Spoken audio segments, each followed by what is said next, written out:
오늘은 여호수아서의 말씀을 통해서 생각을 새롭게 하라라는 제목으로 은혜를 나누도록 하겠습니다.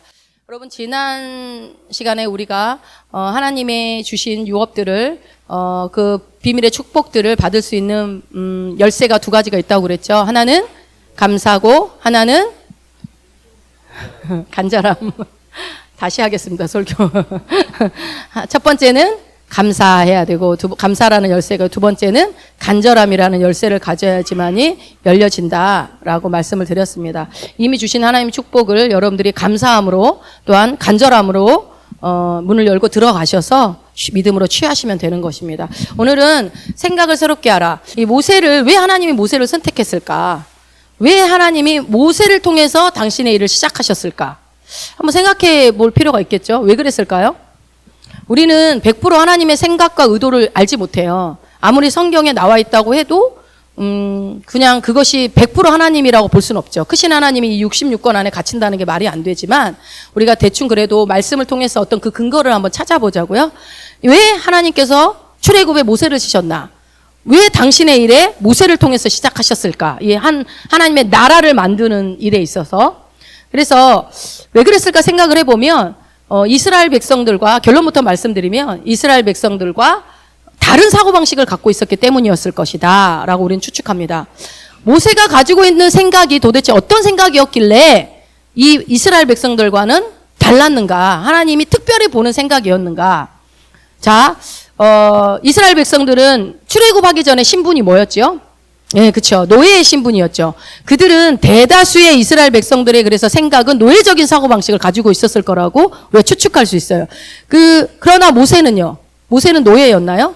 아니죠. 모세는 달랐죠.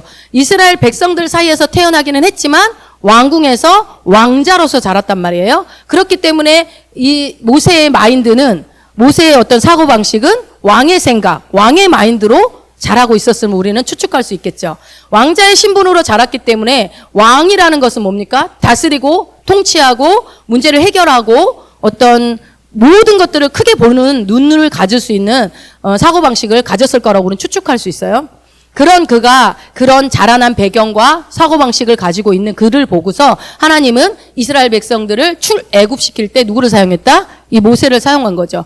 그러니까 노예의 신분으로 갖고 있는 민족이었지만 노예의 사고방식을 갖고 있고 노예의 마인드를 가지고 있지 않은 사람, 이스라엘 백성이어야만 하지만 그 사고방식을 갖고 있는 사람은 쓸 수 없었기 때문에 특별히 모세라는 사람을, 그러니까 여러분, 너무 많은 이스라엘 백성들이 막 태어나니까 바로가 어떻게 해요? 애들을 다 죽여버리라고 하죠. 그것이 그들에게는 큰 고난이었고 난리 나는 일이었을지는 모르겠지만 하나님 그 사건을 통해서 협력해서 모세라는 사람을 리더로 키우고 있었던 거예요. 그러니까 최악이라고 하는 그 순간에 하나님은 또 다른 대안을 준비하고 계시는 거죠. 그 사건이 아니었다면 모세는 노예로 살았을 거예요. 그렇지 않았을까요? 네, 잘 생각해 보면. 그래서 하나님은 출애굽할 때 편리한 사람이 필요했거든요. 그러려면 사고방식이 달라야 했고 마인드가 달라야 했기 때문에 많은 사람을 통치할 수 있는 리더십을 가진 모세를 암암리에 키우고 있었고 그 사람을 출애굽하는데 중요하게 사용했던 것을 우리는 알 수가 있습니다. 그리고 모세는 왕자로서 자랐기 때문에 사랑을 많이 받았을 거예요. 그리고 다른 주변에 자기를 훈육해주고 가르쳐주는 사람이 많이 있었을 것이고, 그래서 자기가 얼마나 귀한 존재인지를 또 알았을 것이고, 그런 모세를 특별한 그 모세를 하나님이 선택했던 것을 우리가 보면서, 그렇다면 모세만 그렇게 특별한 선택을 받았는가? 아니다. 우리도 특별한 선택을 받은 자다. 맞습니까? 예. 여러분, 베드로전서 2장 9절에 보면 너희는 뭐예요? 오직 너희는 택하신 족속이요, 왕 같은 제사장들이요, 하나님, 거룩한 하나님의 나라요, 뭐예요? 그의 소유된 백성이다. 자, 4가지 신분이 나왔습니다. 이거 여러분의 신분이에요. 여러분을 특별히 선택해서 주신 신분이에요. 다시요. 너희는 택하신 족속, 택하신 왕 같은 제사장, 거룩한 나라, 그 다음에 소유된 백성, 그의 소유된, 하나님의 소유된 백성. 여러분, 이거 잊어버리면 안 돼요. 이거는 기억하고 계셔야 돼요. 왜냐하면 내가 그 신분이니까. 우리의 정체성입니다. 그러니까 우리도 모세처럼 특별히 선택받은 자라는 거예요. 아, 모세만이 아니라 우리도 그런 자다. 그런데 우리가 여기서 놓치면 안 되는 중요한 사실이 하나 있어요. 우리가 특별한 존재인 건 맞는데 이 특별한 존재가 꼭 해야 될 게 한 가지가 있다라는 거예요. 뭐예요? 바로 생각을 바꾸는 거를 해야 됩니다. 특별한 존재는 특권이 주어져요. 당연히 그렇겠죠. 모세가 왕궁에서 왕자로 자랐을 때 왕자로서 특권을 누렸을 거예요. 노예가 누릴 수 없는 그런 것처럼 우리를 방금 얘기한 그 정체성으로 부르신 하나님께서는 우리에게 주신 특권이 있다고요. 그 특권을 누리기 위해서는 어떻게 해야 된다? 특별한 존재로 선택받은 자로서의 생각으로 바꿔야 된다. 맞춰줘야 된다. 당연히 그렇겠죠.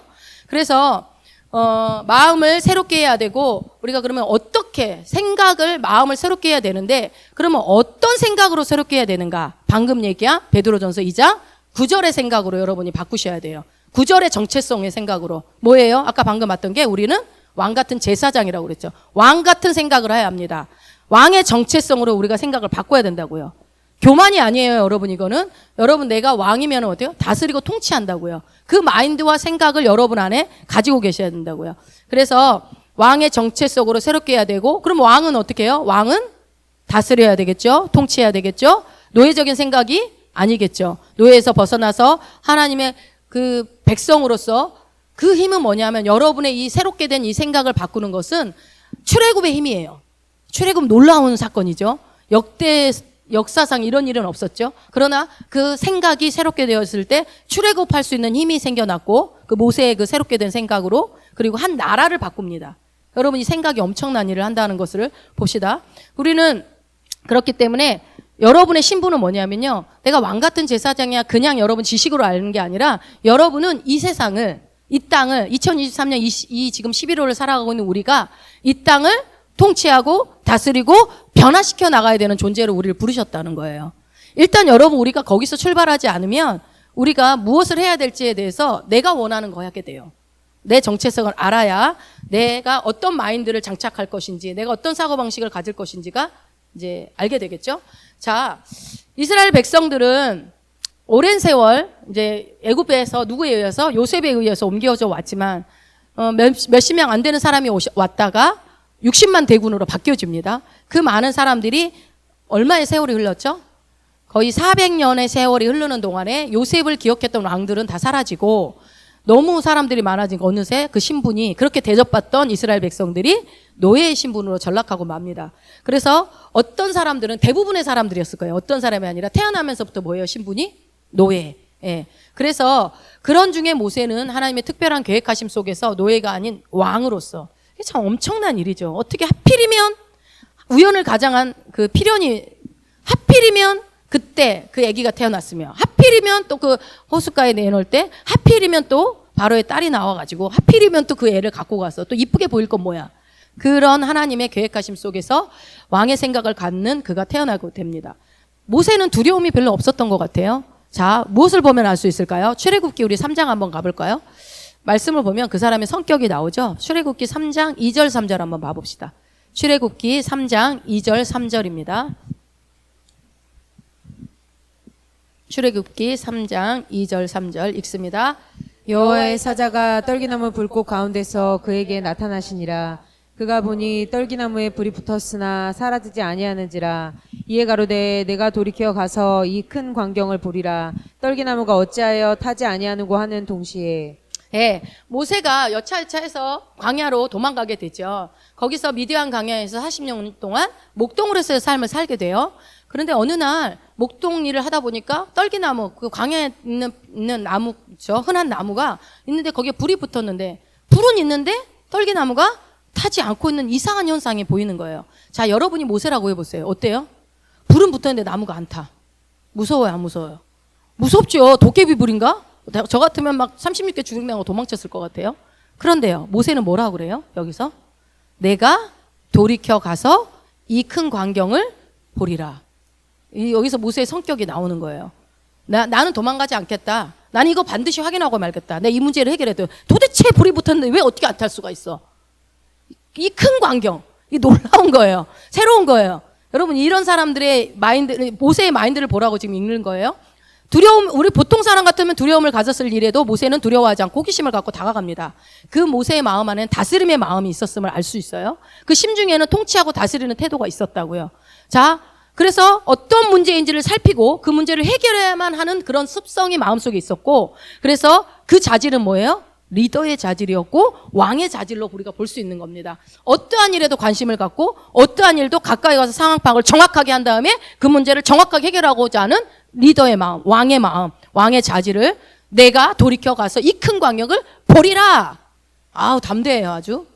여러분, 근데 모세가 또 성격을 하나 알 수 있는 게, 미디안 강요로 도망가기 전에 어떤 일 때문에 도망가게 되죠?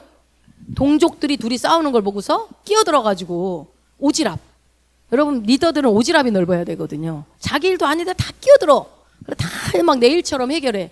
이 모세의 아내도 그 동족들의 싸움을 말리다가 죽여버리고 사람을 죽이고 도망친 거 아니에요. 그러니까 모세 속에는 그냥 문제를 보면 지나치지 못하고 해결해야 되고 좋은 쪽으로 해결해야 되고 모두가 윈윈하는 쪽으로 해결하려고 하는 마음들이 있는 거죠. 모세처럼 이 왕의 생각으로 여러분들이 새롭게 되어지기를 축원드립니다. 예, 우리도 이걸 보면서 모세니까 그랬어가 아니라 여러분의 정체성을 말씀드렸어요. 그 생각으로 나의 마인드를 장착시키셔야 돼요. 사고방식을. 자, 그럼 민수기로 한번 가봅시다. 민수기 13장. 민수기 13장 33절을 한번 봐봅시다. 민수기 13장 33절. 같이 봅니다.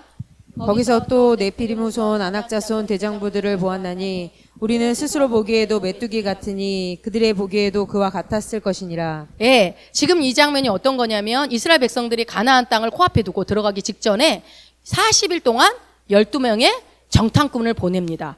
가나안 땅을 정탐하고 왔는데 10명이 뭐라고 말해요?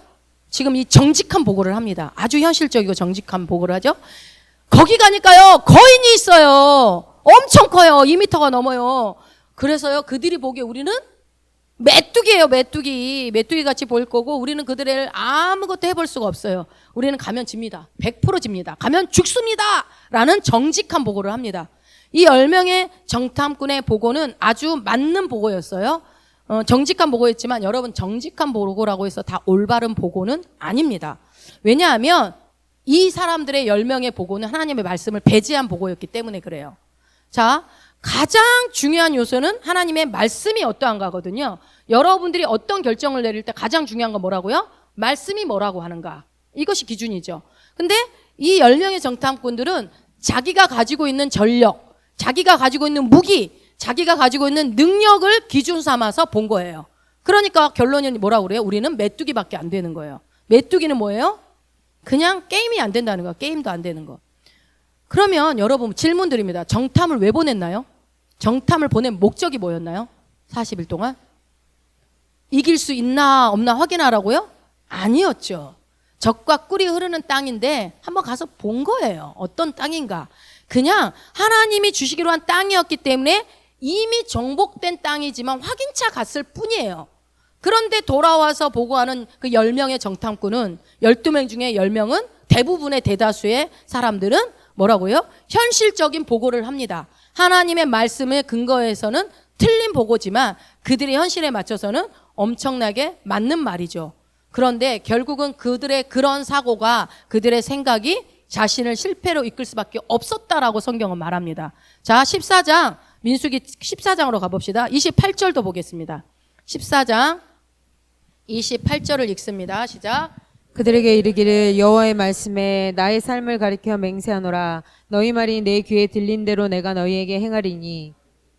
네, 하나님이 그들의 생각에 대해서 뭐라고 얘기하는데요? 너희 말이 내 귀에 들린 대로 내가 행하겠다라고 해요. 여러분의 말이 들리는 대로 하나님은 행할 것입니다. 아멘. 네, 내가 무슨 말을 하냐에 따라서 그 말이 들린 대로 주님은 행하시겠다고 말하는 거예요. 그러니까 여러분 말 잘하셔야 돼요. 내가 무슨 말을 하느냐에 따라서 습관적으로 툭툭 나오는 부정적인 말, 습관적으로 툭툭 나오는 뭐 어떤 징징거리거나 불평 정죄하는 말들, 여러분 주의하세요. 그 말대로 됩니다. 자, 이스라엘 백성들은 출애굽 이후에 광야에서 줄곧 했던 말들이 있어요. 뭐였어요? 우린 광야에서 이러다 죽겠다. 예, 입에 달고 살아. 차라리 광야에서 죽는 게 낫겠다. 아유, 이러다가 죽지. 애굽 땅으로 돌아가면 좋겠다. 뭐 이런 소리만 계속 하고, 이런 생각을 벗어버리는데 40년이 걸리는 거예요. 근데 결국 못 벗었죠. 40년 동안 하나님은 이 생각 바꾸는 시간이었어요, 여러분. 그 사람들에게 그런 노예적인 생각, 그 태어나면서부터 지배당하고 어떤 누리지 못하고 존귀 여김을 받지 못했던 그들을 긍휼히 여겼어. 그들의 고통을 보고 듣고 알고 하나님이 모세를 보낸 거 아닙니까? 그랬는데 그들은 여전히 출애굽이란 10가지 재앙과 홍해 바다를 건너서 온 그들이 여전히 입에서 나오는 것은 뭐예요? 죽겠다는 말입니다. 왜 죽겠다는 말이 나와요? 여러분 마음에 가득한 것이 입으로 나온다고 그랬어요. 그들의 생각에 있는 것들이 다 모였기 때문에 다 죽겠다는 것밖에 없었기 때문에 그 말이 나오는 거죠. 그래서 여러분 그 사람이 어떤 사람인지는 그 사람이 나오는 말을 보면 알 수 있다고 그랬죠. 그 사람 속에 뭐가 들어있는지는 대화를 해보면 바로 알 수 있어요. 그래서 마귀도 알 수 있다고 그랬어요.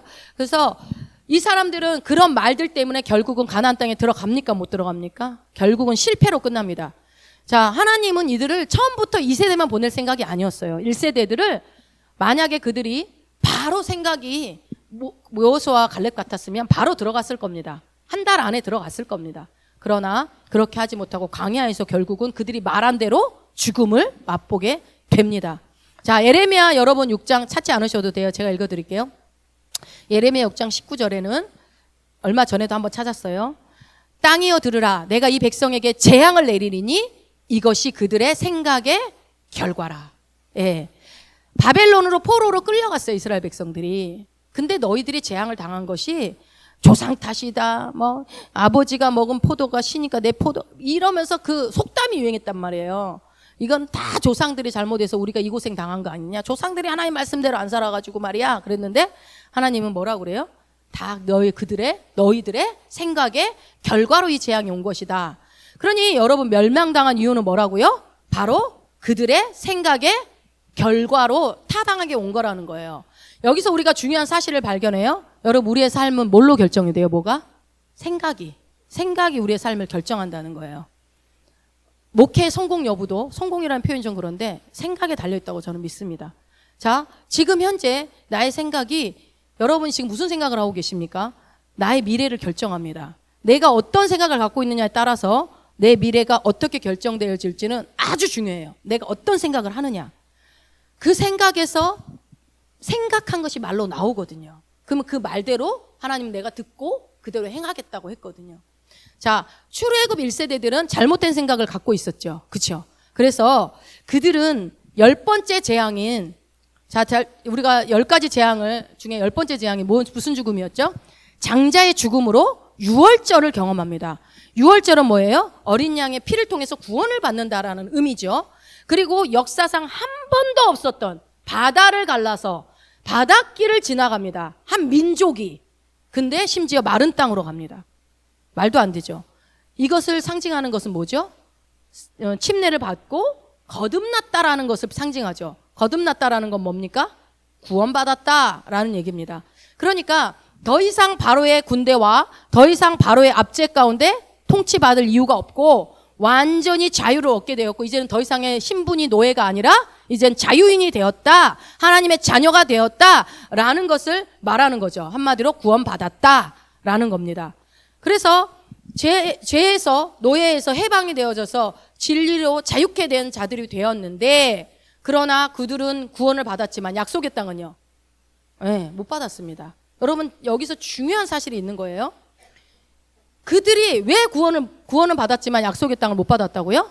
생각이 바뀌지 않았기 때문에. 그래서 그들이 40년 동안 얼마나 고생했어요. 솔직히 말해서. 고생하고 막 진짜 막 나팔 소리 들리면은 막 다 들고 일어나서 막 장막 정리하고 다시 치고 또 구름 기둥이 또 움직여야 또 움직이잖아요. 근데 여러분 생각해 보면 또 이스라엘 백성들을 선택한 이유를 또 알겠어. 막 투덜투덜 하면서 또 구름이 움직이면 또 다 일어나. 야, 가자! 그러면서 또 가. 멈추면 또, 야, 여기다 펴! 또 그런 민족성이 있어요, 또 이스라엘 백성들이. 여러분, 그 40년 동안 그러는 것도 쉽지 않다니까요? 그러니까, 야, 왜 저래? 여러분 같았으면 어땠을까요? 40년 버텼겠어요? 맨날 만나와 메추라기 먹으면서, 똑같은 음식 먹으면서, 에이, 그렇게 하기 힘들죠. 그러니까 이스라엘 백성들을 우리가 뭐라고 할 게 아니야. 그들도 대단한 민족이에요, 생각해보면. 그러나 그들이 고생하고 불평하고 원망하다 보니까 결국은 어떻게 해요? 광야에서 죽어요, 안타깝게도. 하나님은 너무너무 안타까우셨을 거예요. 저는 그래서 모세도 못 들어가야 되는 게 맞다고 봅니다. 모세가 율법의 상징이기 때문에 못 들어가는 거는 이제 교리적으로는 그렇게 맞지만 같이 나온 백성들은 거기서 죽었는데 모세가 들어가면 이상하잖아요. 그러면은 그 사람들은 다 구원 못 받았고 모세만 구원 받았어 이렇게 말할 수 있기 때문에 모세도 같이 죽어야 되는 게 맞는 거예요. 그럼 모세가 지옥 갔을까요? 그러면요 그들은요 광야 1세대는요 천국 갔지요. 구원 받았으니까. 근데 가나안 땅은 못 누렸다고요. 여러분 이게 핵심이에요. 구원을 받았다면 구원받은 자의 생각으로 이게 세팅을 바꿔야 돼요. 빨리. 그래서 그렇게 안 하니까 광야에서 죽었다는 것을 우리가 빨리 알아듣고 우리도 마찬가지. 여러분 구원 받으셨습니까? 은혜로 구원 받았어요. 예, 할렐루야. 너무 감사해요. 감사해요. 여러분 구원 받은 거 매일 감사하세요. 매일 하나님 나 구원해 주셔서 감사합니다를 하루로 그렇게 시작해도 좋을 것 같아요. 이거는 100번 1000번 말해도 너무 감사한 거니까. 예수님을 믿음으로 말미암아 우리가 구원을 받았습니다. 그런데 우리가 아까 그랬죠. 특별한 존재로 우리가 선택받았다. 그런데 이 특별한 존재가 특별한 생각을 세팅하지 않으면 구원 받은 것으로만 끝나버린다고요. 구원 받은 것으로. 그럼 뭐래요? 하나님의 나라의 유업을 누리지 못하는 거예요.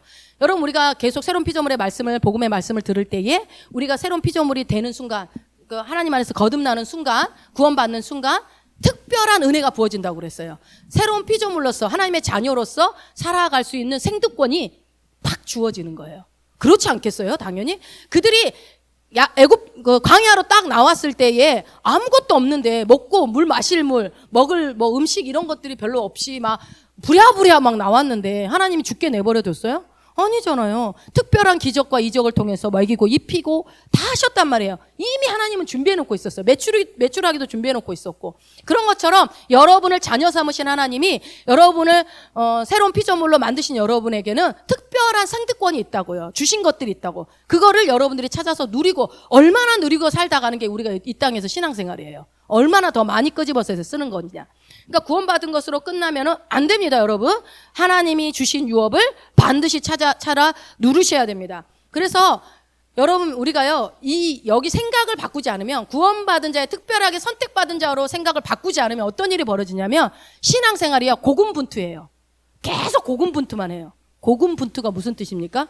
내 열심으로, 내 신념으로, 내가 열심히 노력해서, 내가 애써서 하나님 앞에 마음에 들어서 복 받아내야 되고, 기도해서 받아내야 되는 일타 종교와 다를 바 없는 종교 생활을 하게 된다고요. 하나님은 우리한테 종교 생활을 하라고 안 했어요. 예수님도 오셔서 제일 먼저 한 게 종교를 깨는 것부터 시작하셨어요. 계속 율법을 깨요. 왜요? 율법이 나빠서가 아니라 그 율법으로 종교를 만들어 놓은 것을 보고서 예수님은 계속 종교를 깨뜨리는 거예요. 안식일에 막 병자를 고쳐버려. 그게 예수님이 몰라서 그런 게 아니잖아요. 여러분 우리가 마찬가지로 우리의 생각이 구원받은 자의 생각으로 세팅되지 않으면 맨날 고군분투한다니까요. 내가 열심히 살아야 해. 내가 열심히 신앙생활 해야 돼. 여러분 열심히. 오전에 제가 우리 청년들한테도 얘기했지만 신앙생활은 딱 한마디로 저는 이렇게 정의하는 게 맞다고 봅니다. 신앙생활은 뭘까요? 뭐다? 연애다. 여러분 연애 대신 해줄 수 있어요? 둘이 사랑하는데 최 집사가 바쁘니까 나보고 대신 가서 좀 만나주라고 그래. 그게 가능해요? 큰일 나지. 어떻게 내 남자를 다른 여자한테 맡겨요? 연애, 신앙생활은 연애. 아무도 대신해 줄 수 없어요. 하나님과 나의 관계는 연애하는 사이. 그럼 어때요? 연애할 때 어떻게 해요? 하루라도 못 보면 눈물 캐지잖아. 하루라도 그 목소리를 못 들으면 귀에서 가시가 돋잖아요. 그래서 전화기 들고 잠들고 매일 만나려고 비가 와도 눈이 와도 밤이고 낮이고 뭐 안 헤어지려고 하다가 애랑 같이 살자고 결혼해버리잖아요. 연애, 신앙생활은 연애입니다. 이걸 항상 잊지 마세요. 종교가 아니고 연애. 그럼 어때요? 사랑하는 주님 만나러 오는데 누가 오라 마라가 어디 있어요? 그죠? 사랑하니까. 그리고 뭐 어찌 됐건 간에 그분과의 관계를 유지하기 위해서 내가 늘 그분을 생각하죠. 우리가 뭔 일만 해도 뭔 음식만 보면 사랑하는 우리 남자친구가 먹었으면 좋겠다. 같이 먹었으면 좋겠다. 이 생각하죠. 이거 뭐 이런 거 똑같은 거예요. 늘 나를 구원해 주신 그 주님을 사랑함으로 인해서 생각나는 거야. 항상 주님 나에게 이런 복을 주시고 감사합니다. 항상 주님이 생각나는 삶. 이 연애를 하는 거예요, 우리가. 자, 여러분. 그래서 우리는 생각을 새롭게 해야 됩니다. 자, 잠언에 한번 봐보세요. 우리가 이거 여러분들 이해 못할 것 같아요. 23장에 보면 7절에 잠언 23장 7절에 여러분들이 이 말씀을 이해하지 못했을 것 같아서 한번 찾아서 읽어봅니다. 잠언 23장 7절입니다. 같이 봅니다. 시작. 대저 그 마음의 생각이 어떠하면 그 위인도 그러한즉 그가 너더러 먹고 마시라 할지라도 그 마음은 너와 함께하지 아니함이라. 여기 잘 보세요, 여러분. 이게 무슨 말이냐면 생각이 얼마나 중요한지 얘기하고 있는 거예요. 그러니까 자기 마음속으로 생각하듯이 실제도 그렇다는 거예요. 생각하는 그것이 그대로다. 그러니까 생각한 그것이 바로 자신의 모습이라고 지금 얘기하고 있는 거예요, 이 말씀이. 여러분 얼마 전에도 말씀드렸잖아요. 지금의 내 모습은 어떻게 만들어진 거라고 그랬어요. 과거에 내가 했던 생각, 내가 말했던 그 모습이 내 모습이라고. 지금 현재 여러분의 지금 현재 위치는 과거에 내가 했던 생각과 내 말로 의해서 만들어진 내 모습이에요. 우리는 생각한 대로 말합니다. 그렇습니까? 그렇죠. 그래서 생각한 대로 삶을 살죠.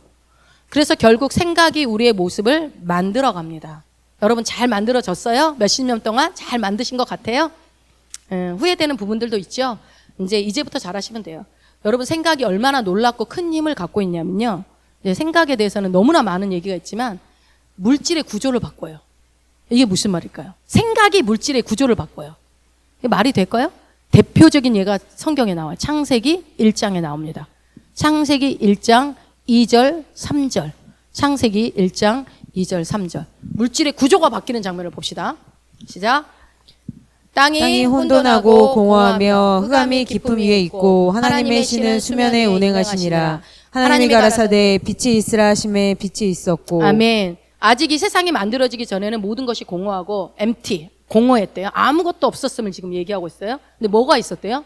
물이 있었대요. 물만 있었고 그 수면 위에 누가요? 성령님이 그것을 덮고 있었어요. 지금 천지창조 전에. 그때 하나님이 말씀해요. 뭐라고요?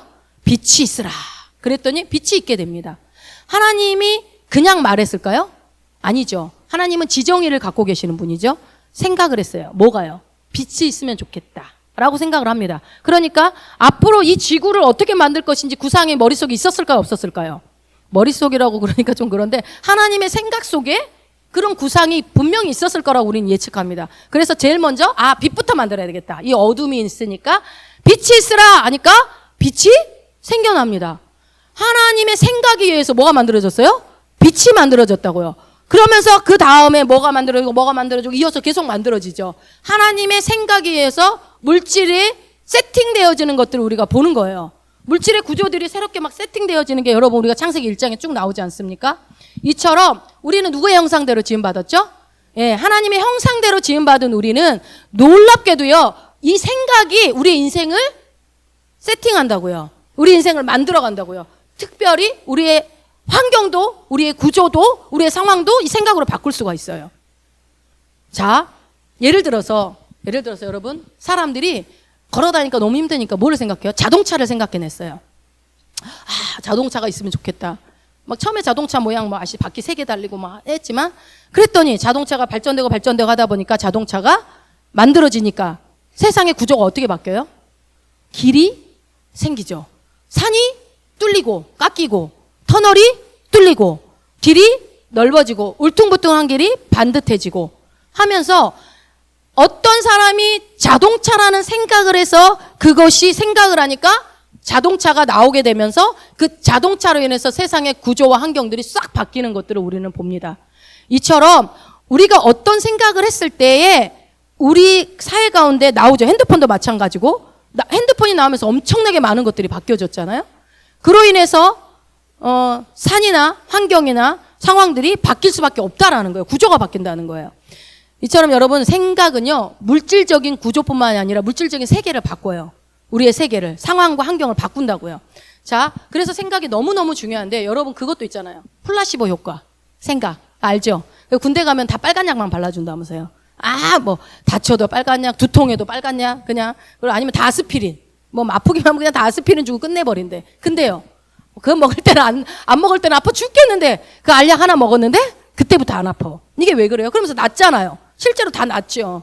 그래서, 군대에서 쓴 약이 좋더라 봤더니, 나중에 알고 봤더니, 바세린이고, 아니면 아스피린 하나고, 그 정도였다는 거예요.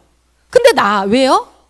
그때부터 여러분 뇌과학자들이 뇌를 연구했는데 생각만으로도 근육이 만들어지더래요. 생각으로 운동을 막 하다가 어느 날부터 이게 그래프가 올라간다 이 아령을 들고 내렸다 했던 거를 멈추고 생각만 했는데 15%의 근육이 늘어났대요. 그러니까 운동하지 말고 생각하세요. 그러니까 이게 생각만으로도 이게 구조가 바뀌어지는 이게 우리의 뇌가 놀라운 거예요, 여러분. 계속해서 한번 우리 민수기 14장 8절 9절을 한번 보겠습니다. 민수기 14장 8절 9절입니다. 여호와께서 우리를 기뻐하시면 우리를 그 땅으로 인도하여 들이시고 그 땅을 우리에게 주시리라. 이는 과연 젖과 꿀이 흐르는 땅이니라. 오직 여호와를 거역하지 말라. 또 그 땅 백성을 두려워하지 말라. 그들은 우리 밥이라. 그들의 보호자는 그들에게서 떠났고 여호와는 우리와 함께 하시느니라. 그들을 두려워 말라 하나. 네. 이거 보니까 사고방식이 다른 사람이 또 두 사람이 있어요. 누가 나와요? 갈렙과 여호수아. 갈렙과 여호수아도 모세처럼 아주 특별한 사고방식을 갖고 있었던 것 같아요. 근데 대다수의 이스라엘 백성들은요, 가나안 땅에 들어가면 죽는다라는 생각을 갖고 있었죠. 아주 현실적인 생각을 합니다. 그런데 거기에는 하나님의 약속이 빠져 있죠. 분명히 가나안 땅을 주겠다고 했거든요. 그런데 갈렙과 여호수아는 뭐를 잊지 않았어요? 하나님의 약속, 말씀을 중심으로 지금 생각하고 말하는 거예요. 그들의 생각에는 아낙 자손이 2m가 넘는 큰 거인이라 할지라도 그에게는 뭐예요? 그 두 사람에게는 그들이 우리의 밥이다. 뭐예요? 먹잇감이다 이거예요. 뭐예요? 그 말은 무슨 뜻이에요? 우리가 반드시 이긴다. 승리적인 사고방식. 이미 이긴 승리예요. 그 사고방식. 왜요? 하나님 우리와 함께하고 계시고 하나님 그 땅을 주신다고 했잖아. 그렇기 때문에 그 땅은 가나안 땅은 우리 거야. 이거는 뭐 고민할 필요도 없잖아 라고 지금 얘기를 하는 거예요. 그러니까 갈렙과 여호수아는 물리적인 현실을 보는 게 아니라 뭐를 봤어요? 하나님의 약속, 말씀을 본 거예요. 네. 특별히 우리가 여호수아는 그럴 수 있다 쳐. 근데 갈렙을 한번 봅시다. 여호수아는 이렇게 생각할 가망성이 크죠. 왜요? 여호수아는 모세의 비서였거든요. 맨날 모세 옆에 붙어가지고 모세가 하는 거 다 봤어요. 하나님의 영광도 받고 하나님이 하는 일을 받고 하나님의 목소리도 멀리서 들었을 것 같아요. 그런데 갈렙은요. 갈렙은 다르죠. 갈렙은 그럼에도 불구하고 갈렙이요. 여호수아보다 더 멋진 말들이 너무 많이 나오죠. 민수기 14장 24절 한번 읽어봅시다. 갈렙을 뭐라고 얘기하는지. 오직 내 종 갈렙은 그 마음이 그들과 달라서 나를 온전히 쫓았은즉 그의 갔던 땅으로 내가 그를 인도하여 드리리니 그 자손이 그 땅을 차지하리라. 예, 보니까 내 종이래. 내 종. 하나님이요. 보면요. 막 내 종 다윗은 막 이러면서 당신이 좋아하는 사람들 특별히 앞에 수식어가 붙어요. 내 종 갈렙은 뭐래요? 그들과 뭐가 달랐대요? 마음이 달랐대요. 이거를 여러분 다른 킹 제임스 번역으로 제가 읽어드릴게요. 오직 내 종 갈렙은 다른 영을 지녀 나를 온전히 따랐은 즉 이라고 나와 있어요. 그 밑에다 간주해 놓으셔도 돼요. 그 마음이 뭐라고요? 다른 영. 그러니까 마음이 그들과 달랐다라는 것은 똑같은 말로 뭐예요? 다른 영을 가졌다. 영어로는 different spirit, another spirit, different spirit. 발음도 안 좋네. 하여튼 다른 영을 가지고 있다. 그러니까 우리 성경에는 그 마음이 달라서 그러는데 영어 성경에는 이렇게 different spirit이고 다른 데는 another spirit으로 이렇게 나오더라고요. 그러니까 다른 영을 가졌다라는 거예요.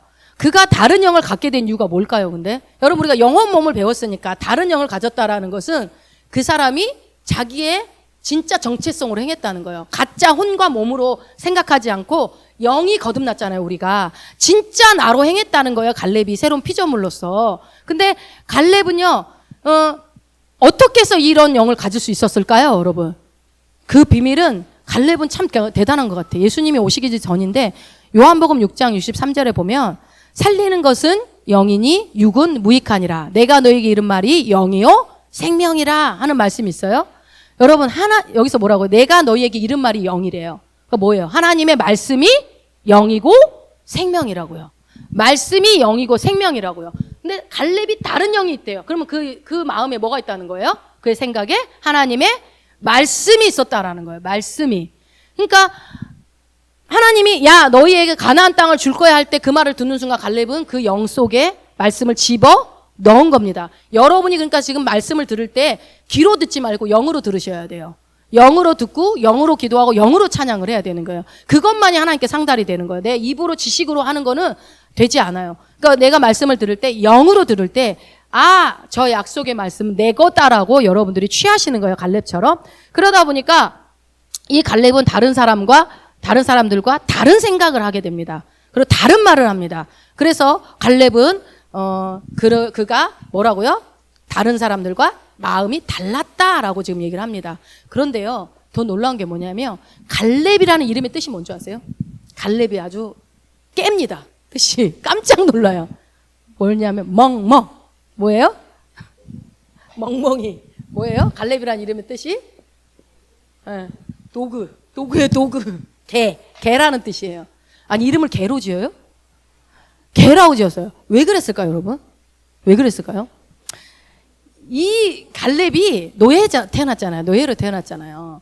근데 노예 중에서도 비참한 노예가 있었어요. 노예 중에서도 아주 천한 일을 하는 사람, 아주 비참한 일을 하는 사람을 그런 신분으로 있었을 것이다 추측을 하는 거예요. 개처럼, 개 같은 일을 한 거예요. 그러니까 오랜 세월 동안에 그는 비참한 삶을 살았고 모욕적인 삶, 굴욕적인 삶을 살았음을 우리는 추측할 수 있어요. 그런데 그가 누구를 경험한 거예요? 하나님을 만나고 경험하게 되면서 자기 생각을 새롭게 하기로 결정을 합니다. 약속의 말씀을 자기의 영으로 집어넣죠. 그래서 붙잡았어요. 가나안 땅을 주신대. 야호 하고 따라 나서는 거죠. 그래서 완전히 그 생각을요, 여러분 고정시키는 거예요. 여러분 그랬죠? 우리가 감사를 할 때 뺏기지 않아야 되는 것이 있다면 어떻게 해야 돼요? 그걸 내가 이미 받은 것을 꽉 붙잡아야 된다고 했어요. 마찬가지 갈렙은 꽉 붙잡았어요. 주님이 주신 약속을. 그런데 여러분, 다스린 이스라엘 사람들은요, 단지 기적을 쫓았어요. 단지 눈앞에 보이는 기적. 물이 안 나오면 짜증내고 화내고, 먹을 게 고기가 없으면 화내고 불평하고, 단지 기적만을 원했지만, 그러나 갈렙은요, 그 순간에 어떤 물이 없고 그런 것들이 문제가 아니에요. 뭐예요? 약속의 땅을 누리는 것이 그의 최종 목표였단 말이에요. 그래서 이스라엘 백성들, 기적을 쫓았던 이스라엘 백성들은 구원은 받았지만 땅을 누리지는 못한 결과가 나온 거죠.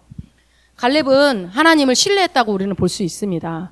갈렙은 하나님의 약속을 붙잡았고요. 그래서 1세대 중에 유일하게 여호수아와 갈렙만 가나안 땅을 들어가고 누리게 됩니다. 이것이 여러분 우리에게 말씀하는 바가 뭘까요? 이거 다 아는 얘기예요. 우리한테 오늘 주님이 여러분의 영의 신비에 새겨야 될 말씀. 제목 한번 읽어볼까요? 예, 여러분의 생각을 바꾸라고 주님이 말씀하고 계십니다. 여러분, 예수 그리스도로 말미암아 여러분이 새로운 피조물이 되었다는 걸 정말 믿으십니까? 예, 매일 선포하고 계시죠? 다른 거 안 해도 그 말씀만 내 정체성만 얘기하셔도 돼요. 나는 새로운 피조물이 되었다. 그리스도 안에서 나는 거듭난 자다. 나는 구원받은 자다. 나는 하나님의 자녀다. 나는 하나님이 주신 모든 유업을 누리며 살아간다. 이 몸 만물이 나의 것이다. 라는 것들을 선포할 때에 그러니까 여러분들이 내가 새로운 피조물이 되었다라는 것을 확실하게 믿으신다면 항상 내 정체성을 확인하시라고요. 인식하셔야 돼요. 그러니 과거에 내가 어땠는지, 내 현실이 어떤지를 연연할 필요가 없고 들여다볼 필요도 없어요. 자, 하나님의 말씀이 나를 뭐라고 정의하냐만 보면 된다고요. 아까 뭐라고 그랬어요? 베드로전서 2장 9절에 여러분을 뭐라고 하나님은 말씀하고 있어요? 너는 나의 택하신 족속이야. 왕같은 제사장이야. 거룩한 나라야. 그의 소유된 백성이다. 내 백성이다. 주님은 여러분한테 계속 그렇게 얘기하고 있는데 우리는 나는 왜 이렇게 못났을까? 나는 왜 이렇게 안 될까? 나는 안 돼. 이런 생각하고 있으면 하나님 너무 마음 아프죠. 그죠? 구원받았지만 생각을 새롭게 하지 않는다면 하나님이 이미 허락하신 약속들을 받아 누릴 수 없다라는 이것이 우리에게 비밀로 감추어져 있는 겁니다. 그러면 생각을 바꿔야 되겠죠, 여러분. 그럼 대충 바꿀까요? 어느 정도 바꿀까요? 아니요. 확실하게 새로운 피조물로서의 생각을 확실하게 가지면 말이 바뀌어져요. 여러분, 나 확실하게 생각 갖고 있는데, 그럼 내가 말하는 거 보면 알아요. 벌써 말하는 게 달라져요. 벌써 어때요? 말하는 게 이미 갖고 있어요. 이미 취했어요. 그리고 어떤 것도 부정적으로 말하지 않아요. 그리고 감사가 입에서 떠나지 않아요. 그렇다면 여러분이 세팅이 끝난 거예요. 말씀드렸잖아요. 감사하고 있는 것을 감사하고 계수하고 그럼 감사밖에 나올 게 없죠. 그럼 로마서 12장 2절 외우시나요? 너희는 이 세대를 본받지 말고 오직 무엇을 새롭게 하래요? 마음을 새롭게 함으로 변화를 받아 하나님의 선하시고 기뻐하시고 온전한 뜻이 무엇인지 분별하도록 하라. 이거는 새로운 피조물이면 다 외워야 돼. 예. 자, 무엇을 새롭게 하래요? 마음을. 여기서 이 마음은 생각과 같은 얘기입니다. 너희의 생각을 새롭게 하라 라고 얘기하는 거예요. 그러면요, 이 세상, 그 말씀 뭐예요? 너희는 이 세대를 본받지 말라고 했잖아요. 이 세대를 본받지 말라는 말이 무슨 말이에요? 세상 사람들은 말이지 환경을 본다. 세상 사람들은 자기가 갖고 있는 재산을 본다. 물질을 보고 자기가 갖고 있는 외모를 보고 스펙을 보고 자기가 갖고 있는 나이를 보고 내 부모를 보고 눈에 보이는 것들을 자꾸 기준 삼는다? 그거 본받지 마. 그거 너희들이 본받을 필요 없어라고 지금 말하는 거예요. 뭐예요? 하나님의 말씀을 보라는 거죠. 그러니까 너희가 이 세상에 겉으로 보이는 것을 기준 삼는 세상을 본받지 말고 생각을 새롭게 해. 그대로 따라가지 마. 근데 지금 막 예수 믿는 사람들이 따라가는 게 문제잖아요. 그러니까 따라가지 말고 변화를 받아. 그러면서 어떻게 하래요? 하나님의 선하시고 기뻐하시고 온전한 뜻이 무엇인지를 분별하라는 거예요. 하나님의 선하시고 기뻐하신 뜻은 말씀이죠. 그죠? 그래서 우리가 생각을 바뀔 때 너희의 인생이 바뀐다라고 지금 얘기하는 겁니다. 그러니까 생각을 바뀔 때 하나님의 유업이 내 것이 되는 거예요. 그러니까 그동안 얘가 여러분 누리지 못했다면 내 생각이 바뀌지 않았기 때문일 확률이 높습니다. 빌립보서 여러분 4장 8절 한번 찾아봅시다. 빌립보서 4장 8절. 다 아는 말씀이지만 우리 천천히 같이 읽어봅시다. 시작.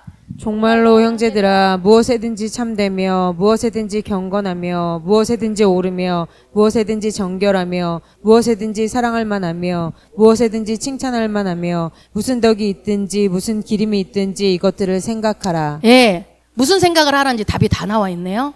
자, 어떤 걸 생각하는 거죠? 이게 바로 한마디로 올바른 것을 생각하라는 거예요. 올바른 거. 그럼 올바른 게 뭐예요? 아까 얘기했잖아요. 하나님의 선하시고 기뻐하시고 온전한 뜻을 선택하라는 거예요. 하나님의 말씀을 가지라는 공고입니다. 예, 말씀. 결국은 하나님의 말씀으로 생각을 세팅하라. 갈렙처럼. 여러분 이제 우리 생각을 하나님의 말씀으로 채워봅시다. 그러면 우리의 생각은요 새롭게 되게 돼 있어요. 말씀을요, 그러니까 내가 새롭게 돼야지가 결심한다고 되는 게 아니라 말씀을 넣는 거예요. 내 영에 말씀을 넣으면 뭐가 바뀌어져요? 내 생각이 새롭게 되어집니다. 그러면 이 세상을 본받을까 안 본받을까요? 나 본받지 않을 거야 한다고 안 받는 게 아니라 내 생각에 말씀을 세팅하면 세상을 본받지 않게 된다고요. 그러니까 여러분 말씀으로 생각이 바뀌지 않으면 고분분투한다고 그랬죠. 나는 이 세상 본받지 않아야 돼. 그러니까 이렇게 하면 안 돼. 이것도 하면 안 돼. 이거 해야 돼. 이거 하면 했냐 안 했냐 했냐 이런 것만 하고 고분분투하는 종교 생활을 한다고요. 근데 내 생각을 말씀으로 세팅을 해버리게 되니까 어떻게 돼요? 하나님이 선하시고 기뻐하시고 온전하신 뜻대로 내 생각이 바뀌어지고 내 삶이 그렇게 바뀌어져서 가는 거예요. 예. 그러니까 이 세상을 본받고 싶어도 안 본받게 되는 거예요. 말씀이 있으니까. 말씀을 따라가니까.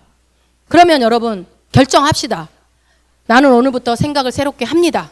한번 따라해보세요. 나는 오늘부터 생각을 새롭게 합니다. 여러분이 이렇게 정말로 진심으로 이렇게 결정하는 순간요, 성령님이 그때부터 이래요. 그러니까 여러분이 나는 오늘부터 생각을 새롭게 합니다. 결정한 성령님 들으셨죠? 결정합니다. 성령님이 그때부터 일하시기 시작하시죠.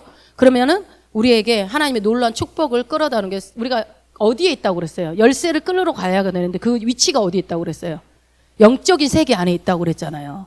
영적인 세계 안에. 그래서 눈에 보이지 않는다. 그러니까 그 영적인 세계 안에 있는 것들이 성령님이 열쇠예요. 성령님. 그 성령님이 나를 인도하시고 지도하시고 가르쳐 주시고 이끌어 주시는 분이죠. 그분이 답을 다 갖고 있다고요.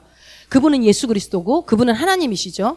그러니까 여러분 하나님이 주신 놀라운 축복들이요. 생각을 해보세요. 그분은 부족함이 없는 분이에요. 하나님이. 여러분이 엄청 부자예요. 그럼 자식들한테 자식이 뭐 딸기 먹고 싶다 그러면 안 사주실 거예요? 한겨울에 요즘에 딸기 나오지? 언제 해야 돼? 한여름에 딸기 먹고 싶다 그러면 여러분 안 구해주겠어요? 내가 돈이 넘치는데? 우리 하나님은요 부족함이 없는 분이에요. 그분의 자녀가 나라고요. 그렇다면 그분이 주고 싶은 마음이 얼마나 굴뚝 같겠어요. 더더군다나 이 세상에 온 인류가 다 예수 믿었으면 좋겠는데 몇 명 안 돼요. 솔직히 퍼센테이지로 따지면. 그 중에 내가 있다고요. 얼마나 이쁘겠어요 여러분이. 진짜 이쁘실 것 같아요. 하나님 저를 너무 이쁘게 보실 것 같아요. 그럼 어때요? 그래서 제가 그러잖아. 우리는 당당하게 고기 먹어도 된다. 굴도 먹어도 된다. 우린 당당하게 먹어도 된다. 여러분 자꾸 돈도 써야 자꾸 늘어나요. 자꾸 저장해 놓는다고 돈이 느는 게 아니에요. 이자도 요즘 거의 안 붙잖아요. 그러니까 당당하게 먹을 때 아우 나 이 먹으면서도 다음 가계부 걱정하지 마세요. 먹고 하나님이 비워야 또 채워주실 거 아닙니까? 그렇다고 막 쓰지는 마시고. 예, 그런 것처럼 생각이 어떤 생각을 가지고 하느냐에 따라서 완전히 다른 인생을 사는 거예요. 여러분 생각은 선택할 수 있다 없다?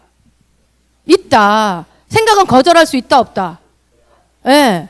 우리 김자원 선생님이 나 생각 하루 종일 거절 너무 많이 하고 있다. 거절할 생각들이 엄청 많이 찾아오고 공격해 오나 봐요. 그만큼 뭔가 존귀한 자입니다. 가치 있는 자이기 때문에 마귀는 끊임없이 거절할 생각들을 줍니다. 내비둬도 그냥 거절도 안 하고 있으면요, 그럴 일도 일어나지도 않아요. 그러나 내가 믿음으로 살려고 할 때 자꾸 거절할 일이 들어오죠. 그러면 여러분 생각을 선택하세요. 바꾸면 돼요. 거절하세요. 자, 말씀과 어긋나는 생각, 하나님이 빠진 생각을 거절하세요. 그리고요, 그 자리를, 근데 거절해서 끝나면 안 돼. 여기서 끝나면 안 돼. 여러분 거기에다, 그 자리에다 뭘 채워야 돼요? 말씀을 채워야 돼요. 예를 들어서 막 미운 마음이 들어왔어. 하나님, 이 미워하는 마음을 거절합니다 하고 끝나면 안 된다고요. 그 다음 뭐라고요? 하나님, 나는 화평케 하는 자입니다. 나는 사랑하는 자입니다. 나는 섬기는 자입니다. 나는 어디를 가든지 어둠을 밝게 하는 자입니다. 이걸로 채워야죠. 거절합니다 하고 나면 또 그 다음 거절이 또 와. 말씀으로 안 채워놓으면요. 예? 이제부터 말씀을 채우세요. 거기에다 거절하고 난 다음에. 여러분 야고보서 1장 21절도 한번 봐봅시다. 야고보서 1장 21절.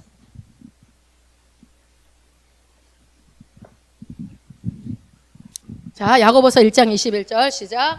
그러므로 모든 더러운 것과 넘치는 악을 내어버리고 능히 너희 영혼을 구원할 바 마음에 심긴 돌을 온유함으로 받으라. 아멘. 이게 무슨 말이에요? 더러운 것과 넘치는 악의 생각들이 우리한테 있다는 거예요. 그 생각들이. 근데 그건 어떻게 하래요? 던져버리래. 거절하라는 거예요. 거절하는 거. 여러분 거절이 여기 나와 있잖아. 거절하는 게 제가 만들어낸 유행어가 아니고 성경에 나와 있잖아요. 맨날 우리 신수장도 나보고 거절의 아이콘! 맨날 저보고 부를 때 거절의 아이콘! 거절해! 막 일부러 저를 막 놀리고 뭐 말만 하면. 근데 저도 거절할 게 많죠. 막 하고 나서 바로바로 생각하죠. 아, 왜 그렇게 말했을까? 막 이러면서. 근데 이거 과정이라고 생각해요. 근데 거기서 멈추지 않고 나는 점점 나아지고 있다. 저는 그렇게 생각을 합니다. 그러면 여러분, 그래서 그거를 더럽고 넘치는 악을 던져버리고 그 다음에 어떻게 하래요? 온유한 마음으로 우리 속에 심어주신 뭐를요? 도가 뭐예요? 말씀. 예. 말씀을 받아들이 온유한 마음으로. 저는 그래서 여러분들이 그 말씀에서 나는 온유한 자입니다. 나는 겸손하게 말씀을 받는 자입니다. 이런 것들을 말씀을 듣기 전에 선포하시고 말씀을 들으시면 좋습니다. 예. 그래서 주님이 주신 말씀을 받아들이라는 거예요. 마음속에. 그 말씀이 우리의 영혼을 구원한대요. 예. 여러분 신명기 30장 한번 가볼까요? 여기는 여러분들이 보시면 기억해야 될 말씀이니까 한번 찾아보세요. 30장. 신명기 30장 19절입니다. 신명기 30장 19절. 신명기 30장 19절 읽습니다. 내가 오늘날 천지를 불러서 너희에게 증거를 삼노라. 내가 생명과 사망과 복과 저주를 내 앞에 두었은즉 너와 내 자손이 살기 위하여 생명을 택하고. 아멘. 여러분 살기 위해서 뭘 택하래요? 예, 생명. 생명이 말씀이잖아요. 아까 내가 잃은 말이 영이요 생명이라고 했던 것처럼 여러분이 항상 선택할 것은 생명, 하나님의 말씀을 선택하세요. 선택은 여러분 누구도 해줄 수 없어요. 여러분 스스로 해야 돼요. 여러분의 몫입니다. 거절해야 할 것들은 과감히 거절하세요. 그리고 수용할 말씀이 있다면 물이 스펀지를 빨아들이시지 그냥 확 빨아들이세요. 거기에 대해서 선이 확실하게 있어야 돼요. 그러면 하나님의 약속이 반드시 성취됩니다. 그리하여 하나님의 약속을 누리는 여러분 되기를 축원드립니다. 여러분 약속 하나님이 왜 안 주시는 거예요? 이런 거는 어리석은 자, 말씀을 모르는 자예요. 너희가 뭐를 선택하라고요? 생명을, 말씀을 선택하며 하나님의 축복이 임한다. 여러분 이 생각을 새롭게 하기 위해서는요, 내 안에 반복해서 세팅하는 작업이 필요합니다. 이게 좀 쉽지는 않아요. 세월이 오래 걸립니다. 어떤 사람 뭐 10년 걸린다고. 아니요, 저는 그렇게 보지 않습니다. 여러분 우리는 제가 뭐라고 해서 3년 안에 우리는 완벽하게 세팅된다. 제 목표는 3년입니다. 이 3년이라는 말은 여러분 그냥 여러분들이 저와 똑같이 설교할 수 있는 수준을 말하는 거예요. 다른 사람을 세울 수 있는 수준. 그렇게 될 것을 믿습니다. 자, 시편 1편에서 뭐라고 그럽니까? 복 있는 사람은 악인의 길을 쫓지 않고 쭉쭉쭉 나오죠. 그러면서 2절에 뭐라고 그래요? 오직 여호와의 율법을 즐거워하여 그 율법을 주야로 묵상하는 자다라고 얘기를 합니다. 이게 누구를 정의한 거예요? 여러분이에요. 여러분 복 있는 사람. 여러분 복덩어리잖아요. 추가하세요. 여러분 나는 복덩어리다. 항상 저는 항상 내가 복덩어리다 저는 합니다. 복이 철철 넘쳐. 지금 제가 어렸을 때 들었던 말이 지금도 생각이 나요. 항상 동네 아줌마들이 오면 아유 저녀는 복 있게 생겼네. 예언이었어요. 예언. 예수 믿을 거였으니까. 인연은 복 있게 생겼네. 너는 참 부잣집으로 시집가게 생겼다. 그건 틀렸어. 맨날 부잣집 맏며느리감이 옛날에 그 어른들이 하는 말이 맨날 그랬잖아요. 부잣집 맏며느리감이다. 뭐 이럴 때 너는 복 있게 생겼다 이런 말을 했는데 그래서 저는 제가 막 인생이 막 탄탄대로로 막 쫙쫙 빠져나가는 줄 알았어요. 그런데 보니까 예수 믿게 되는 복이 저한테 있었던 거더라고요. 얼마나 감사해요. 다른 그 어떤 복보다 큰 복을 받았죠. 그러니까 무심코 한 그 말이 그들의 그 발람이 했던 말 속에 저주하려고도 예언이 나갔던 것처럼 그 시골 아줌매들이 예언을 하신 거예요. 저녀는 복 있는 년이다. 아, 아멘! 그때 아멘 했어야 되는데. 그렇게요. 그러니까 복 있는 사람은 근데 성경에 이렇게 정의가 돼 있죠. 뭐라고요? 이거를 신약의 기준으로 한번 말씀을 제가 바꿔볼게요. 오직 예수님이 행하신 일과 그로 말미암아 우리가 가지게 된 것. 예수님이 속량 사역을 통해서 우리가 말미암아 가지게 된 것이 무엇인지를 이해하는 겁니다. 이해하고 이미 우리에게 주신 복음의 말씀을 즐거워하래요. 복음의 말씀을 즐거워하여 그 말씀을 주야로 묵상하는 자가 복 있는 자다. 여러분 주야로 묵상하려면 싫으면 할 수 있어요, 없어요? 쉽지 않아요. 그런데 어때요? 그 율법을 즐거워한대요. 그러니까 내가 좋아하고 사랑하는 사람 말은 귀 기울여 들어요. 그 사람 말 때 그 사람 눈만 쳐다봐요. 연애라고 그랬잖아요. 연애 하면은 그 사람만 쳐다보고 그 사람이 나는 순대 안 좋아해도 그 사람이 순대 좋아하면 그냥 같이 먹어줘요. 좋으니까. 그런 것처럼 복음에 뭐야? 내가 하나님을 너무 사랑하니까 말씀 읽어라 안 해도 그 말씀을 아침에도 읽고 저녁에도 읽고 싶어진다고요. 꿀송이처럼 달게 느껴지게 된다는 거예요. 그 경지가 참 쉽지 않죠? 그러나 그렇게 될 줄로 믿습니다. 예. 하나님의 말씀을 여러분이 주야로 묵상하셔야 해요. 이거는 계속. 근데 하다 보면 말씀이요 보니까요. 안 하면 계속 안 하게 되는 것 같아요. 근데 하면은 계속 하게 돼요. 그러니까 멈추지 말고 잘 하셔서 말씀을 묵상하는 가운데 여러분의 삶의 형통함이 풀어지기를 축원드립니다. 자, 우리 같이 그럼 다시 한번 선포해 봅시다. 저를 따라해 보세요. 나는 생각을 새롭게 합니다. 나는 하나님의 말씀을 주야로 묵상합니다. 그러므로 나는 복 있는 사람입니다. 아멘. 예. 주야로 묵상하는 자가 복 있는데 여러분 주야로 말씀 묵상하잖아요. 그럼 여러분 복덩어리죠. 예. 자, 여호수아로 다시 가봅시다. 14장으로.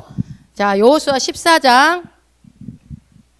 갈렙이 놀라운 말을 하죠. 여호수아 14장 10절부터 12절까지 우리 오늘 본문 말씀이죠. 그거 우리 뒷부분 앞에서부터 한번 우리 다시 한번 읽어봅시다. 10절부터 12절까지 시작. 이제 보소서 여호와께서 이 말씀을 모세에게 이르신 때로부터 이스라엘이 광야에 행한 이 45년 동안을 여호와께서 말씀하신 대로 나를 생존케 하셨나이다.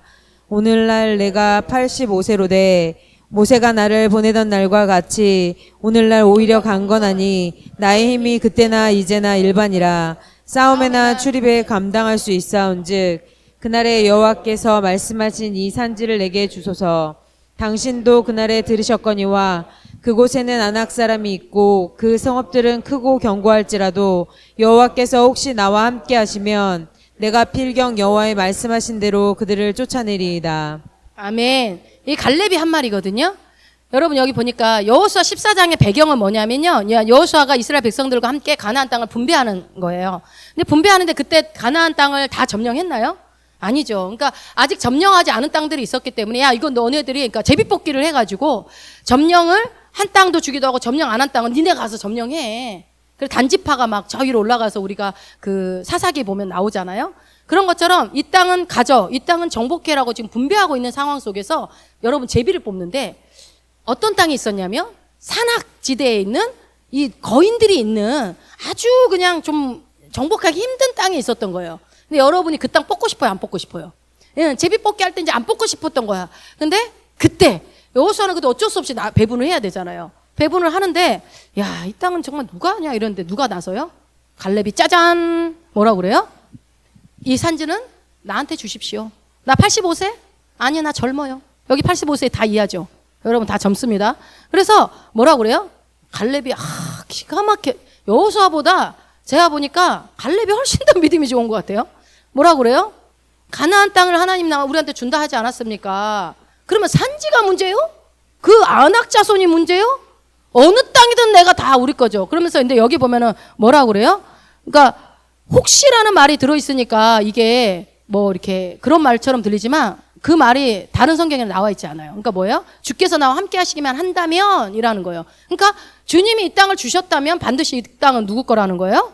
내 거라는 거예요. 그러니까 85세의 나이에도 담대하게 말해요. 그러니까 이거는 모든 이스라엘 백성한테 한 약속이었는데 왜 갈렙만 얘기할까요? 거기서 아마 제비 뽑고 있었던 지파의 대표들은 아마 좋은 땅, 이미 정복한 땅 뽑혀라. 막 이랬을 수도 있어요. 좋은 땅, 평지. 그러니까 내 갈렙 뭐라? 평지면 어떻고 산이면 어떠냐? 주님이 주신 땅이다, 다. 갈렙은요, 그 땅이 산지인지 땅인지 중요하지 않아요. 하나님이 주셨다는 것에 약속에 초점 맞추는 거예요. 여러분, 성경에는요, 수많은 하나님의 약속이 있어요. 우리한테. 하나님의 자녀에게 준 책이니까 준 약속이 있죠. 이거는 온 인류에게 주신 약속이기도 하죠. 근데 여러분 이 약속을 누가 취할 것인가? 여러분 중에 누가 취할 것입니까? 오늘 누가 갈렙처럼 이 약속의 말씀을 취할 것이냐? 누가 내 것으로 취할 것이냐? 이것은 여러분의 몫입니다. 말씀은 곧 하나님이시기 때문에 말씀은 여러분 반드시 이루어집니다. 살아있는 씨라고 늘 설명 들었죠. 반드시 이루어집니다. 그래서 하나님의 약속의 말씀을 나의 것이라고 여러분 주장하세요. 누가 여러분이 얘 가난뱅이야 그러면 내가 왜 가난해? 만물이 내 건데 너 태양 너 돈 주고 살 수 있냐? 저거 내 거야 라고 말할 수 있을 정도로 여러분 안에 그 약속의 말씀이 내 거라고 여러분들이 당당하게 가지고 있어야 된다고요. 그래서 여러분의 생각을 이제 프로그래밍 하세요. 아예 세팅을 하세요. 뭐라고요? 말씀으로 그냥 세팅해 버리세요. 말씀을 읽다가 좋은 말씀이 있으면 그냥 그거를 내 생각으로 세팅을 해버리는 거예요. 그래서 하나님의 말씀이 곧 내 생각이 되는 겁니다. 그 순간 어떻게 돼요? 그 생각이 입으로 나오면서 성취가 이루어지는 거예요. 여러분 말에 힘이 있다고 했잖아요. 말한 대로 하나님이 이루시겠다고 약속했기 때문에 하나님은 그분이 약속하신 것을 이루십니다. 그래서 여호수아 14장 12절 갈렙처럼 그날에 여호와께서 말씀하신 뭐라고 그래요? 이 산지를 내게 주소서. 그 유명한 거 말. 이 산지를 내게 주소서. 산지, 평지도 아니야. 산지. 자, 하나님이 저한테 약속하신 것 주세요라고 말하는 겁니다. 이 산지를 내게 주소서. 그러면 이거는 우리가 새로운 피조물로 말하면 어떻게 말까요? 우리는 내게 주소서 할 필요도 없어. 뭐라고 그래야 돼요? 이 산지를 내게 주셨습니다. 그러므로 믿음으로 취합니다. 하죠. 그러면 하나님 뭐라고 그래요? 이미 줬다. 가져라. 이러시는 거죠. 그러니까 험난한 산지와 견고한 성읍, 거대한 안악자손이 있더라도 그래도 무슨 상관이에요? 무슨 상관? 하나님이 주시겠다고 했으면 내 겁니다. 내 거. 아멘. 갈렙은요, 그의 생각이 거듭 말씀드리지만 말씀으로 세팅이 돼 있었다고요. 돼 있었기 때문에 어떠한 상황, 어떠한 환경, 어떠한 처지, 어떠한 몇 살에 85세라는 나이 별로 중요하지 않아요. 아브라함도 여러분 성경 공통점들이 보이잖아요.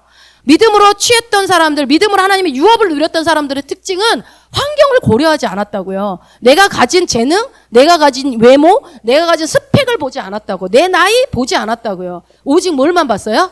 하나님의 말씀, 약속만 봤다고요. 그래서 14장 12절 그 하반부에 보면 또 이렇게 돼 있죠. 여호와께서 혹시 나와 함께 하시면 아까 말했죠. 혹시가 아니라 주께서 나와 함께 하시기만 하면은 이거는 빼박이다 이거예요. 반드시 내 거다. 갈렙의 믿음을 정확하게 보여주는 구절이죠. 그래서 결국 어떻게 됩니까? 여호수아 14장 13절 14절을 읽어봅시다. 여호수아가 여분네의 아들 갈렙을 위하여 축복하고 헤브론을 그에게 주어 기업을 삼게 하매 헤브론이 그니스 사람 여분네의 아들 갈렙이 기업이 되어 오늘날까지 이르렀으니 이는 그가 이스라엘의 하나님 여호와를 온전히 쫓았음이며. 예, 여기 보면은 그 앞에서는 기랏 아르바거든요. 그게 나중에 헤브론이 됩니다. 헤브론은 여러분 헤브론 많이 알죠? 헤브론 땅을 이제 갈렙이 취하게 되죠. 갈렙은 어떤 사람이라고 정의했어요? 보니까 끝에 보니까 이스라엘의 하나님 여호와를 온전히 쫓았던 사람이어서 여기서 중요해요, 여러분. 온전히 쫓았대요. 그는 45년 동안 약속의 말씀만 붙들고 살았어요. 그래서 이후에 갈렙의 인생이 쭉 나오죠. 대대손손 복을 받습니다. 여러분 인간은요 다수결에 약해요. 다수결에, 그죠?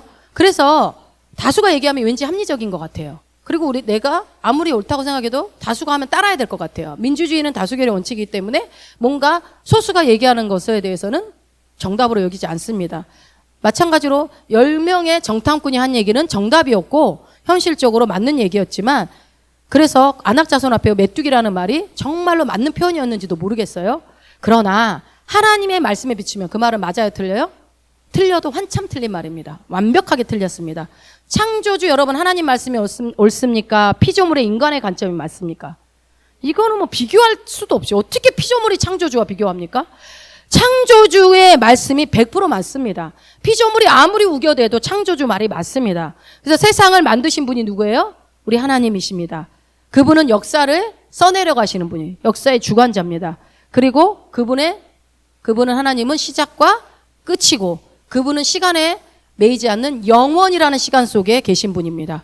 그렇기 때문에 여러분이 의심이 들고 말씀으로 살려고 할 때 근데 해도 안 되는 어떤 포기하고 싶은 마음이 들어올 때 여러분들의 생각을 먼저 집중하시는 게 필요해요. 다른 거 하지 말고 내 생각을 어디다 집중해요? 말씀에 집중해요. 말씀이 뭐라고 하는가. 그러니까 여러분이 고민 있을 때 누가 기도해줘서 알려주는 것도 좋지만 이제는 여러분들이 어느 정도 섰으니까 말씀이 뭐라고 하는지 찾으면 말씀에 다 답이 나와 있어요. 그래서 당장 눈앞에 어떤 변화가 없는 것 같지만 말씀은 지금도 일하고 계십니다. 아까 말했죠. 이스라엘의 자손들 다 죽여! 그 중에 그래서 이스라엘 백성, 우리 민족이 다 죽겠구나. 이제 대가 끊어지는구나 했지만 그 속에서 모세를 만들고 계셨다고요. 이스라엘을 하나님의 나라를, 이스라엘이라는 하나님의 나라를 만들고 계셨다고요. 그렇다면 하나님은 지금 쉬고 계실까 안 쉬고 계실까요? 쉬지 않습니다. 하나님 주무시지도 않아요. 졸지도 않아요. 그분은 내 삶 가운데, 내 인생 가운데, 우리 인생 가운데 쉬지 않고 지금도 일하고 계세요. 어쩌면 여러분이 지금 최악이라고 생각하는 상황, 정말 이제는 끝이 안 보인다, 뭔가 더 이상 소망이 안 보인다고 할 때 하나님은 이미 대안을 준비하고 계실 겁니다. 여기서 여러분이 끝까지 그 말씀을 믿어드리는 순간이 필요해요. 여러분이 지난 시간에 얘기했잖아요. 새벽이 가장 춥고 어둡다고. 그거를 통과하면 그 다음은 아침이 오는 것처럼 여러분이 새로운 피조물이 됐다는 것이 믿어진다면 이제는 그 약속대로 그 주신 유업을 누릴 만한 능력, 누릴 수 있는 힘, 누릴 수 있는 그 모든 권능이 여러분 속에 다 주어졌다는 걸 믿으셔야 해요. 저도요, 여러분 제가 목사의 길을 되기까지 너무 두렵고 그래서 안 하려고 했지만 어떻게 하다 보니까 되고 나서 된 다음에 제가 미쳐서 내가 왜 목사가 됐지 하면서 한 동안 후회를 했는데 지금에 와서는 어떤 생각을 갖고 있냐면 이렇게 마음 먹어요. 제가 잘하고 회사 목회를 잘할 것 같아 이런 생각을 하는 게 아니라 나를 목사로 부르셔서 이 목회를 가게 하신 분이 다 준비해 놨을 것 같다는 생각이 들어요. 이제 믿어져요. 다 준비해 놓고 가게 하겠지. 그러면 그렇게 보면요. 제가 뭔가 필요로 할 때마다 딱딱딱 사람 붙여서 저를 가르치시고 공부시키고 막 하는 거를 제가 느껴요. 그럴 때 하나님은 기가 막히게 다 이렇게 이끌어 가시는구나. 그러니 여러분 이 길을 두려워하면은 갈 수 없지만 하나님이 이미 다 예비해 놓고 그 목회에 필요한 모든 것들을 준비해 놨다고 하면 못 갈 이유가 없잖아요. 그렇죠? 그래서 갈 수 있다라고 생각을 결정한 거지 내가 능력이 되니까 내가 할 수 있을 이거는 아닌 것 같아요. 그러니까 여러분 우리가 기억하셔야 됩니다. 구원 받으셨죠? 구원 받은 것으로 끝내지 마세요. 우리가 이 안타깝지만 구원 받은 것으로 끝내는 사람이 지금 너무 많아요. 그러나 저는 우리 교회 성도들은 하나님께서 다른 사람들은 구원 받은 것으로 끝났냐? 너희 교회는 그러지 좀 말아라. 너희 교회는 누려라. 내가 준 약속을 다 누려라. 그래서 너 먼저 누리고 그거 흘려보내라. 그거 못 누리고 있는 사람들한테 흘려보내고 너도 약속 붙잡고 하나님이 주신 것들 누려봐 라는 너희들의 증인이 돼주지 않겠니라고 저는 말씀하시는 것 같아요. 하나님이. 그래서 여러분이 믿음의 선한 싸움을 싸우셔야 돼요. 그거는 여러분이 싸우셔야 돼요. 근데 여러분 말씀드렸잖아요. 선한 싸움이 어디 있어요? 믿음의 선한 싸움은 무슨 싸움이라고 그랬어요? 이미 이긴 싸움. 여러분이 이미 이긴 싸움을 하는 거예요. 이긴 싸움을 하는데 뭐가 두렵습니까? 이긴 싸움은 그냥 싸우면 돼요. 결정 나 있으니까 이긴 걸로. 그러니 여러분들이 믿음의 선한 싸움을 통해서 뭘 하는 거예요? 약속을 취하기만 하면 돼요. 하나님의 약속이 뭐더라? 그러면서 믿음으로 하나님 나를 아브라함의 자손으로 세우셨구나. 그럼 나에게 유업이 있구나. 나에게 좋은 것을 넘치게 하되 그냥 넘치도록 줘서 선한 일을 하게 하려고 나에게 풍요케 하시는 분이구나. 너는 시냇가에 심은 나무와 같이 어떻게 해요? 사계절 내내 푸르르는 사람이다. 나는 시냇가에 심은 나무구나. 사시사철 푸를 수밖에 없구나. 여호와가 나의 목자니까 나는 부족함이 없는 사람이구나. 나는 결핍이 없는 사람이구나. 여러분 이거 계속 확인하시라고요. 여호와는 나의 목자시니 나는 부족함이 없습니다. 나는 결핍이 없습니다. 나는 풍요한 자입니다. 항상 여러분이 말씀에 근거해서 선포하시라고요. 그렇다면 나의 삶은 매일매일 풍성해지고 여러분은 점점점 더 좋아질 것입니다. 삶은. 여러분 세상은 말해요. 마무리하겠습니다. 2023년보다 2024년이 훨씬 어려울 거라고. 경기가 엄청 어려울 거라고. 좋았던 적이 있었나요? 제가 볼 때 맨날 어렵대. 세상이 뭐라 하도 우리는 상관없습니다. 우리는 환경과 상황을 얘기하지 않습니다. 실제로 어려울 수 있어요. 안 어렵다는 얘기가 아니라 우리는 그 얘기를 하지 말자고요. 환경과 상황을 얘기하지 마시고 우리는 이제 뭐예요? 하나님의 생각을 가지셔야 돼요. 하나님이 어떤 생각을 갖고 계시는지. 하나님의 생각이 뭐라고 그랬죠? 하나님이 요한일서 5장 4절. 이거는 찾아서 읽고 마칩시다. 요한일서 5장 4절. 하나님의 생각을 여러분 딱 세팅하세요, 오늘. 요한일서 5장 4절. 이것도 외우셔야 돼요. 대저 하나님께로서 난 자마다 세상을 이기느니라. 세상을 이긴 이김은 이것이니 우리의 믿음이니라. 그렇습니다. 아멘. 나는 하나님께로서 태어난 자가 맞습니까? 아멘. 그러므로 나는 세상을 이길 수밖에 없는 자입니다. 아멘. 아멘. 예, 나는 하나님께로서 난 자이기 때문에 나는 세상을 이길 수밖에 없는 자입니다. 믿으십니까? 아멘. 믿음대로 될지어다. 믿음대로 될지어다. 아멘. 우리 찬양합시다.